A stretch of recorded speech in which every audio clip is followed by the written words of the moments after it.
was the year 2003, and a movie called Lost in Translation, directed by Sofia Coppola, was released. This film was sending a powerful message to a world that, especially in the early 2000s, was changing dramatically fast. Fast forward 10 years and the movie got a response it didn't expect. Spike Jonze directed and released a film called Her, which was intended to send a message to its counterpart, but to me, ended up opening an even bigger conversation. You see, Miss Coppola and Mr. Jonze were once married, both caught up in the Hollywood way of doing things and dove themselves into work, putting their relationship aside.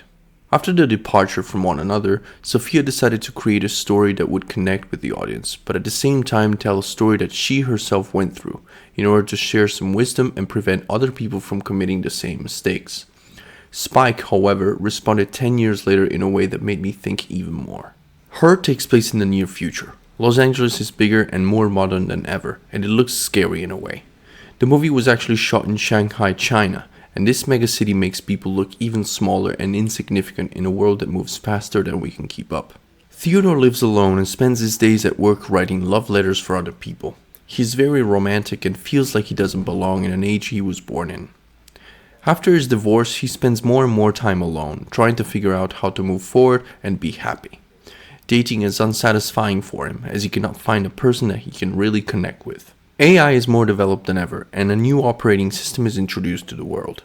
OSs are artificially created humans without a body that learn something and develop themselves every day through experiences.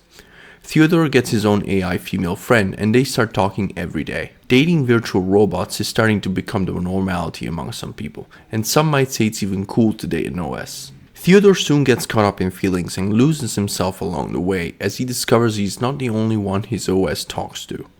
That realization makes him feel the most alone he has ever felt. In a world that is always so connected, how can one feel like nobody cares? You see, that's the issue. Having too much of everything makes you forget the things that count. Being able to talk to anyone you want at any given moment, and even to create a person that doesn't exist to fulfill your needs, makes life completely worthless. Theodore doesn't have any goals anymore. He is bored because he can have everything he wants, except what he really seeks, which is true connection. I believe Her might be one of the scariest movies I've ever seen, and in 2025 it is more real than ever. If this is the future, what does that mean for the next generation?